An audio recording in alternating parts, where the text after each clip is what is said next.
चलिए आज इतिहास के एक ऐसे रहस्यमयी किरदार की कहानी में चलते हैं जिसका नाम सुनते ही साजिश, जादू और सत्ता की तस्वीरें दिमाग में घूमने लगती हैं। पता है, ग्रेगोरी रेस्पुतिन की कहानी की शुरुआत उसकी पैदाइश से नहीं होती, बल्कि उसकी मौत के एक ऐसे ड्रामे से होती है जिस पर यकीन करना मुश्किल है। सोचिए, 29 दिसंबर 1916 की रात है। एक आदमी को पहले जहर दिया जाता है, फिर गोली मारी जाती है और वो फिर भी उठकर भागने की कोशिश करता है। अब ये समझने के लिए कि आखिर इस आदमी को मारना इतना मुश्किल क्यों था, हमें पहले ये समझना पड़ेगा कि वो असल में था कौन, एक संत था या फिर एक शैतान। देखिए, रासपुतिन के दो चेहरे थे, बिल्कुल अलग। अपने दुश्मनों के लिए वो एक अय्याश, शराबी इंसान था जो ज्यादातर बदनाम गलियों में ही पाया जाता था। लेकिन जो उसे मानते थे, उनके लिए वो एक चमत्कारी संत था, एक हीलर जिसके पास दैवीय शक्तियां थीं। तो अब सवाल ये उठता है कि आखिर साइबेरिया का एक मामूली सा किसान, जिसके बारे में कहते हैं कि बाल जंगल जैसे थे, दाढ़ी में खाना फंसा रहता था, वो इंसान रूस के इतने बड़े साम्राज्य के राजा और रानी पर, मतलब पूरी सत्ता पर इतना गहरा कब्जा कैसे कर पाया? आखिर क्या था उसमें? इसका जवाब किसी राजनीति में नहीं, बल्कि शाही परिवार के एक बहुत गहरे राज में और एक ऐसी मेडिकल प्रॉब्लम में छुपा था जिसका हल किसी के पास नहीं था, सिवाय रासपुतीन के। रूस के सिंहासन का जो इकलौता वारिस था, ज़ारेविच अलेक्सी, उसे हीमोफीलिया नाम की एक बहुत ही दर्दनाक और लाइलाज बीमारी थी। मतलब उसे अगर जरा सी भी चोट लग जाए तो खून बहना बंद ही नहीं होता था। अब शाही परिवार अपने बेटे के लिए किसी भी चमत्कार का इंतजार कर रहा था, और तभी उन्होंने सुना साइबेरिया के एक रहस्यमयी बाबा के बारे में जिसके पास इलाज करने की चमत्कारी शक्तियां हैं।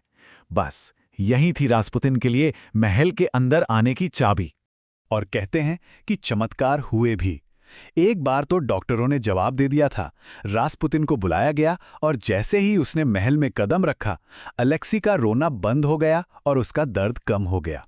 इन सब घटनाओं ने महारानी अलेक्जेंड्रा को पूरी तरह यकीन दिला दिया कि रासपुतिन को भगवान ने ही भेजा है, उनके बेटे और 300 साल पुराने रोमानोव खानदान को बचाने के लिए।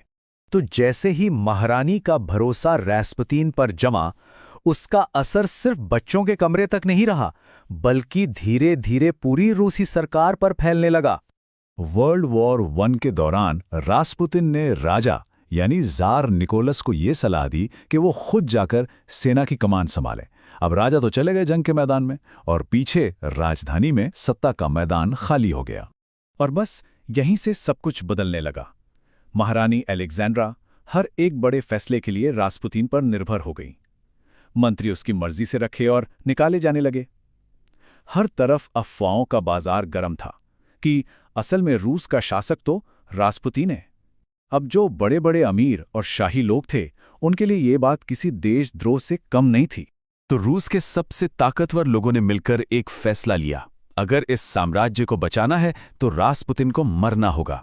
और इस पूरी साजिश को लीड कर रहा था प्रिंस फेलिक्स यूसुपोव, जो खुद ज़ार का रिश्तेदार था।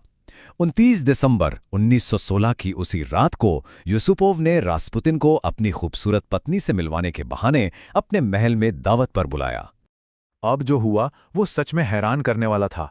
रासपुतिन को पहले साइनाइड जहर वाले केक और वाइन दिए गए, पर उस पर कोई असर ही नहीं हुआ।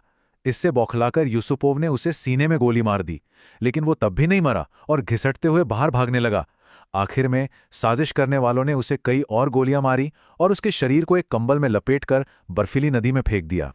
उन लोगों को लगा कि उन्होंने रासपुतिन को मारकर रूस को बचा लिया, पर उन्हें ये नहीं पता था कि उन्होंने अनजाने में रूस की तबाही लिख दी थी, बिल्कुल वैसी ही जैसी रासपुतिन ने भविष्यवाणी की थी।